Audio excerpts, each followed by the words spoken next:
Magandang araw po, welcome po sa aking channel, Love9 TV.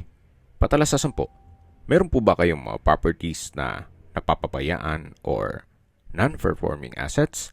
Plan nyo ibenta, pero wala kayong oras sa pagbenta nito. Kung ito'y pagkakatiwala nyo po sa amin, tawag lang po kayo sa aking numero, usap po tayo, gawin ko po ng video for free. Yes, libre po, wala po kayong babayaran. Tutulungan pa namin kayong mabenta ang inyong property. Kami na po bala sa marketing, sa boosting or paid ads. Even sa tripping, hindi na po kayo mapapagod sa pag-entertain ng mga buyers. Kami na po bala sa lahat. Tawag lang po kayo. Nandito po tayo ngayon sa Water Fun C5 Taguig kung saan meron po tayong bagong video presentation. Isang 2-story house and lot. May lot area po ito na 157 square meters at may floor area na 180 square meters. Ito po'y titulado, buhay po ang may-ari, kaya wala po kayong maging problema sa documentation o sa transfer ng title. Nasa mataas na lugar kaya flood-free area. Malapad po ang daan at ito'y nakabakod na. Napaganda po ng lokasyon, accessible ng public transportation, at malapit po sa palengke at iba pang business establishments. Mamaya po sa dulong parte ng video, pag-usapan natin ang distance, location at travel time. Ito po yung covered na garahe, nakakasya isang sasakyan. At sa harapan po ay meron pa pong setback na may garden set at pocket garden. May ilang mga ornamental plants na rin po. Kung mahilig po kayo sa halaman, meron na po kayong mga aalagaan. Yan po ulit yung garahe at ito naman po yung papunta sa main door. Naka-aluminum screen door at solid wood door. Ito po yung living area o salas. Lahat pong mga kagamitan na makikita nyo ay kasama na po yan sa bentahan. Pero po sa personal na bagay ni owner. May sofa, then display cabinet. Pasensya na po kung medyo makalat at biglaan po itong video shoot. Ito po yung dining area. May dining set na rin siya, then chandelier, at meron pong glass window. Naka-marble flooring na rin po ito.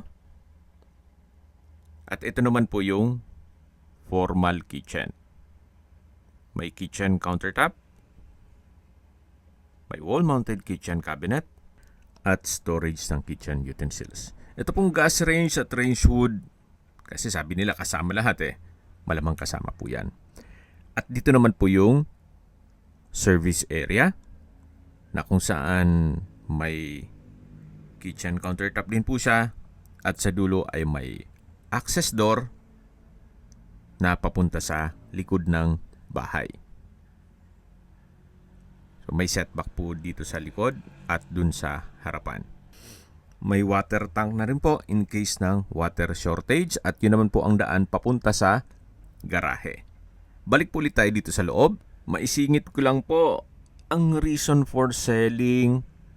Bale, 2 na lang po silang nakatira dito, puro senior citizen, kaya masyadong malaki na ito para sa kanila. Ibebenta na lang po nila ito at alam ko meron silang bahay sa Cavite na sakto lang para sa kanila. Ito naman po yung common toilet and bath. May hand wash basin, water closet with bidet, shower enclosure, naka-tile bathroom wall, at may bathroom window. Silipin po natin itong shower enclosure. Malaki naman po ang espasyo. At lalabas na po tayo para check natin yung ibang parte ng bahay. Paglabas nyo po ay yung dining area na may dining set. At sa gilid po ay may display cabinet At dito naman po ay yung first bedroom. Kung meron man po kayong PWD or senior citizen sa pamilya, itong kwarto na to ang para sa kanila. Malaki po ang espasyo, medyo makalat nga lang, may split type aircon, may customized glass window, tiled flooring, may wardrobe, at meron din po itong sariling toilet and bath na kung saan malaki din po ang espasyo nito. May hand wash basin, water closet, tiled bathroom wall, tissue holder, shower enclosure, may vanity mirror. So, kumpleto na rin po siya. Ito po yung master bedroom o first bedroom na may wardrobe, drawer and dresser, yung bed frame and mattress, pati itong cabinet, kasama na po yan. Nabasa po tayo. Yan po ulit yung living area. Then, yan po yung main door. At ito naman po yung hagdan. Ito po'y naka-concrete staircase, handrail at railing. May pebbles design din po.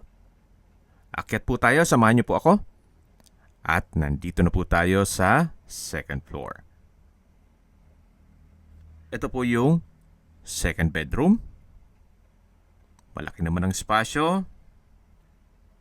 Kaya nung nasabi ko, wala pong ganong nakatira dito. Kaya yung ibang kwarto ginawang stock room. May wardrobe, may customized glass window, tile flooring.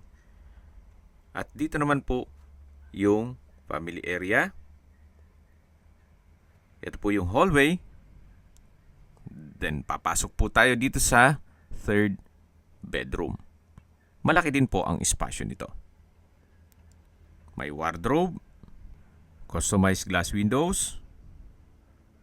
Then yung flooring po ay papalitan nyo ng tiles. So as is where is po tayo. What you see is what you get.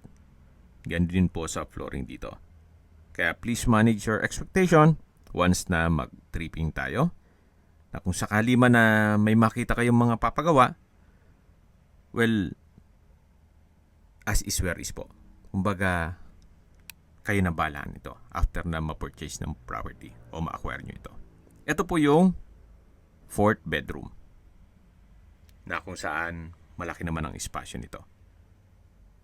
At nandito na po tayo sa family area na kung saan pwede pong gawing another bedroom na may access papunta sa balkonahe. May security grill at yan po ang inyong mga magiging kapitbahay. Sa distance, location at travel time portion na po tayo. Mula po sa C5 water fan, walking distance lang po ito, pwedeng tricycle. So depende po sa inyo kung gusto nyo mag-exercise, ilang minutes walk lang po yan. At mula naman po sa Heritage Park, ang distance is 1.4 kilometers at ang travel time is 7 minutes. Mula naman po sa airport, ang distance is 7.9 kilometers at ang travel time is 24 minutes. Mula naman po sa Ayala, Arca South, ang distance is 3.1 kilometers at ang travel time is 14 minutes. Mula naman po sa SM Aura, ang distance is 6 kilometers at ang travel time is 25 minutes. Mula naman po sa Bonifacio Global City o BGC, ang distance is 6.4 kilometers at ang travel time is 27 minutes. Mula naman po sa Ayala Avenue, Makati, ang distance is 9.4 kilometers at ang travel time is 28 minutes. Napakaganda po ng lokasyon. Well, dun po sa mga maselan, it's an old house, given na. Pero kung may saktong budget lang po kayo at gusto nyong malaking property gaya nitong 2-story house na may 4 bedrooms na accessible po sa lahat, you might consider this property. Binebenta po ito ni owner sa halagang 12 million pesos. Opo, murang-mura na po ito. Kung bibili ka lang naman ng condominium na worth 8 to 10 million, siguro po mag-adjust na lang kayo dito sa property na to sa inyong budget. At kung sobrang sela naman po, meron po tayong ibang property na wala na kayong ipapagawa. Yun nga lang, medyo may lasa na ang presyo. Pwede rin po itong maging income generating. Paupahan nyo kada kwarto. Sa dami po ng mga nangungupahan dito sa area, gawa ng malapit po sa lahat. Well, yan naman po ay opinion ko lang naman. Depende pa rin yan sa inyong assessment dito sa property. Kung may mga katanungan po kayo, tawag lang po kayo sa aking numero. At sa mga kababayan naman natin nasa ibang bansa, meron po akong WhatsApp, Viber, Telegram at Signal. Same number lang po, 0917-316-3399. Sa mga nagtatanong naman po ng aming Facebook, meron po aming Facebook page na Nov9TV at Facebook Real Video. Meron din pong TikTok at Instagram. May ibang YouTube channel po kami, the Nov9TV channel, Nov9TV Listings, Nov9TV On The Spot, Nov9TV Updates, at Nov9TV House Rental. Sana po naibigyan nyo ang video presentation. Paki-like and subscribe na lang po sa aking channel para ma-update din po kayo sa aking future listings. Kung sakali po hanap nyo yung mas malaking sukat ng lupa, meron din po kami ibang listings na pwede nyong pagpilian. Huwag po kayong mag-atubiling tumawag sa amin. Then, let us know your budget para malaman namin kung anong property pwede naming ilog sa inyo. Sa lahat pong viewers, subscriber at nagtiwala po sa amin, salamat po sa suporta. Ingat po kayo lagi at yung pamilya. Maraming salamat po.